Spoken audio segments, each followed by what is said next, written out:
अभी भी लोगों में दंत चिकित्सा के प्रति अवेयरनेस नहीं है। आज भी लोग दांतों को बचाने के बजाय उसको उखड़वा लेना ज़्यादा पसंद करते हैं। बच्चों को अगर बचपन से ही आप दिखाइएगा तो किसी तरह की आगे गंभीर समस्या नहीं होगी। दांतों की आपको मैं बता दूं कि दांतों की समस्या से हार्ट का प्रॉब्लम हो सकता है, हाइपरटेंशन का प्रॉब्लम हो सकता है।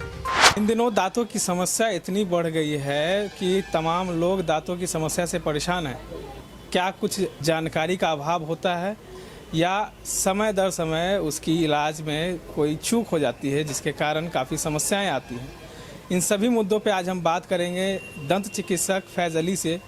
क्या सर लोगों में दांतों के लिए दांतों के प्रति अवेयरनेस अभी भी बहुत कम है?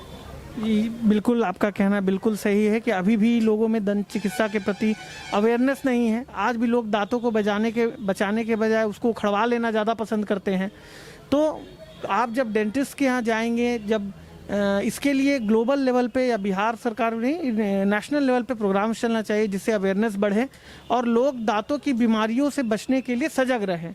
इसमें पहले तो मैं आप लोगों का धन्यवाद देना चाहूँगा कि आप लोग मीडिया से हैं और आप लोग के माध्यम से ही हम लोग ये अवेयरनेस बढ़ा सकते हैं। तो आप भी कहीं ना कहीं हमारे ही इस अभियान का एक अभिन्न अंग हैं। तो मैं आपका इसके लिए पहले धन्यवाद करूंगा कि आप लोग भी ये जागरूकता फैलाने का जो काम कर रहे हैं ये भी सराहनीय है और इसकी मैं बहुत तारीफ़ करता हूं।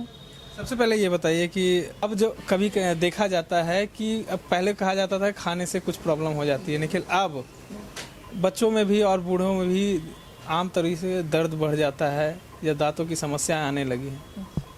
जी, बच्चों में और बड़ों दोनों दांतों की समस्याओं से ग्रसित हो रहे हैं आज के डेट में।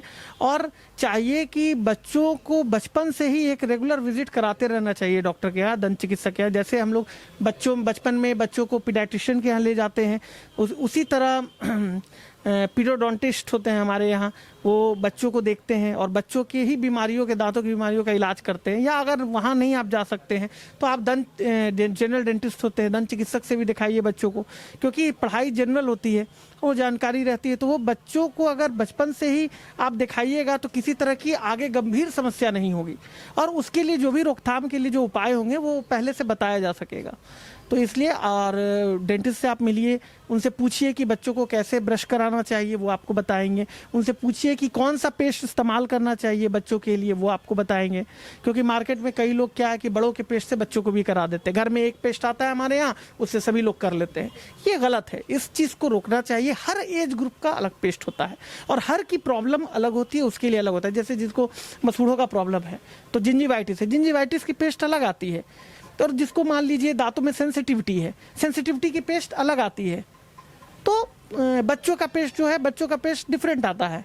और जो जनरल होते हैं जिनको किसी तरह का प्रॉब्लम नहीं होता है, उनके लिए नॉर्मल कोलगेट, पेप्सोडेंट आप जो भी मार्केट में मिलता है आप वो यूज़ कर सकते हैं। तो वो अलग है। तो कारण को समझना होगा, उस चीज़ को पहचानना होगा कि इनकी क्या रिक्वायरमेंट है, किस तरह का पेस्ट इनको देना है, वो डेंटिस्ट ही कर सकता है। तो आप डेंटिस्ट के पास जाएंगे तो सबसे पहले वो आपका पेस्ट चेंज करेंगे और चेंज करते ही आपका प्रॉब्लम्स जो है वो घटने लगेगा। लोगों में एक सोचते हैं लोग कि दांत में अगर दर्द है तो उसको निकलवा दें, तो इससे क्या दिक्कत होती है या सही है दांत निकलवाना? देखिए, ज़िंदगी में दांत तो दो ही बार आते हैं। एक बार दूध के दांत आते हैं और एक बार परमानेंट दांत आते हैं। अपवाद और एक्सेप्शन हैं, कुछ लोगों को अलग से भी दांत रहते हैं लेकिन आ जाते हैं, लेकिन मेजॉरिटी बात करें तो दो ही बार आते हैं। तो दूध के दांत एक समय के लिए होते हैं, फिर उसके बाद परमानेंट दांत आते हैं। दूध के दांत अगर आपके गिर जाते हैं तो उसके बाद घबराना नहीं है उसमें ज़्यादा कि वो गिर गए हैं तो फिर कैसे दांत आएंगे नहीं आएंगे। आप अपने डेंटिस्ट से मिले, वो आपको बताएंगे कि कब आपके परमानेंट दांत आएंगे या दांत आ रहे हैं कि नहीं आ रहे हैं पीछे से, वो एक्सरे के माध्यम से देख करके बताएंगे। और परमानेंट दांत हैं वो लॉन्ग टर्म हमारे मुंह में रहते हैं, जिससे हम लोग खाने का काम करते हैं। अलग अलग तरह के दांत होते हैं, तो नोचने का अलग होता है, फाड़ने का अलग होता है, चबाने के अलग दांत होते हैं। तो उसका केयर करना ज़रूरी है और उसका केयर करना ज़रूरी है। जैसे हम अपने बॉडी हेल्थ का केयर करते हैं, जो परेशानियां होती है उसको दूर करते हैं, वैसे उसका भी केयर करना चाहिए, दांतों का भी केयर करना चाहिए। क्योंकि एक बार अगर वो दांत गिर गया तो दोबारा आपकी ज़िंदगी में वो दांत आएगा नहीं, फिर उसकी जगह पे कृत्रिम दांत लगाना पड़ेगा। कृत्रिम दांत टेक्नोलॉजी बहुत बढ़ गई है, इम्प्लांट्स हो रहे हैं हर जगह और बहुत कॉमन है आज के डेट में कि दांत अगर किसी का गिर जाता है तो हम लोग इम्प्लांट करते हैं, एफपीडीज बनते हैं, फिक्स टीथ लगती है। तो टेक्नोलॉजी है हमारे पास, बट हमारे जो दांत हैं पहले हमें प्रयास करना चाहिए कि नेचुरल दांतों को हम बचाएं। जब वो बचे रहेंगे तो हमें किसी तरह के सुविधा, चिकित्सा सुविधा की जरूरत नहीं पड़ेगी। ये सब लोग में अभी भी डर है कि डेंटिस्ट के पास जाएंगे तो सुई देंगे, दांत कबाड़ देंगे, इसीलिए वो देसी उपाय अपना लेते हैं। तो क्या कुछ है होगा, उनका डर जो है कैसे खत्म होगा? देखिए, फिर वही मैं कहूँगा कि जागरूकता की कमी, लोगों को जागरूक करना जरूरी है, और डर का कोई इलाज नहीं है। कहते हैं ना, एक प्रचार देता, डर के आगे ही जीत है। तो देसी इलाज जो अपनाते हैं वो जो देसी इलाज करते हैं वो देसी ही रहता है, वो काम नहीं करता है। और सबसे बड़ी दिक्कत क्या है ना, कि 125 करोड़ की हमारी आबादी हो गई है, और हमारे पास 125 करोड़ डॉक्टर हैं। हर कोई लगा हुआ है एक दूसरे को बताने में कि आप ये कर लो, आप ये लगा लो तो ठीक हो जाएगा, वो उन्होंने ये लगा लिया तो ठीक हो गया, उन्होंने कोयले से दांत मांज लिया तो ठीक हो गया, उन्होंने ईंटा लगा लिया तो ठीक हो गया।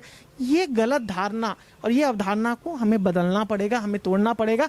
दांतों के जो स्पेशलिस्ट डॉक्टर हैं, आप उनसे दिखाइए, उनसे इलाज कराइए। वो जो दे लगाने के लिए उसे मसूड़े पे लगाइए, वो जो सफाई करे दांतों की आप वो सफाई कराइए, वो जो इलाज करे उनके इलाज को फॉलो करें, क्योंकि हर का स्पेशलाइजेशन होता है, फील्ड होता है। उसी तरीके से दांतों का भी स्पेशलाइजेशन है, आप इसको हल्के में नहीं ले सकते, नहीं तो भविष्य में गंभीर बीमारियों से आप ग्रसित हो जाइएगा। और सिर्फ मुंह ही तक ये महदूद नहीं है, दांतों की आपको मैं बता दूं कि दांतों की समस्या से हार्ट का प्रॉब्लम हो सकता है, हाइपरटेंशन का प्रॉब्लम हो सकता है, आपको प्रेगनेंसी में प्रॉब्लम आ सकता है। तो कई सारी चीज़ें हैं। तो बड़े बड़े कार्डियोलॉजिस्ट वो भी बताते हैं कि आप अगर अपने हार्ट को स्वस्थ रखना चाहते हैं तो डेंटिस्ट से ज़रूर मिले। एक बीमारी है सब एक्यूट बैक्टीरियल एंडोकार्डाइटिस, आपको जान के हैरानी होगी कि वो बीमारी जो होती है जिसमें हार्ट का वाल्व खराब हो जाता है, वो मुंह के बैक्टीरिया से ही होता है। और मुंह का बैक्टीरिया वो आपके ब्लड सर्कुलेशन के थ्रू, गम्स के थ्रू वो हार्ट में जाके वाल्व को खराब कर देता है। तो ऐसा नहीं है कि दांत चिकित्सा सिर्फ दांतों तक ही महदूद है, इसका बॉडी के हर सिस्टम पे इफेक्ट पड़ता है। अगर आपके दांत नहीं रहेंगे, आप अगर चबा के नहीं खाइएगा तो आप अल्टीमेटली आपकी प्रॉपर डाइजेशन नहीं होगी। आपकी जब डाइजेशन नहीं होगी तो आप गैस्ट्रोएंटरोलॉजिस्ट के यहाँ दौड़ते रहिएगा, दवाइयाँ खाते रहिएगा। तो सब कहीं ना कहीं लिंक है। तो अगर अच्छा डाइजेशन चाहिए, अच्छा पोषण और न्यूट्रिशन चाहिए तो आपको करना पड़ेगा, आपको दांतों को नज़रअंदाज नहीं करना है, आपको दांतों का इलाज कराना पड़ेगा, उनकी मेंटेनेंस करानी पड़ेगी, आपको डॉक्टर के यहाँ जाना पड़ेगा। तो आपने देखा कि किस तरीके से दांतों की समस्या तमाम चीज़ों से जुड़ गई हैं। अगर दांतों की इलाज में लापरवाही थोड़ी सी बढ़ती जाएगी तो कहीं ना कहीं समस्या और बड़ी हो जाएगी। दांतों का समय पूर्वक जांच करवाएं और अपने सेहत को सुरक्षित रखें। इसी तमाम अपडेट्स के लिए बने रहें आदर्श समाचार के साथ। धन्यवाद।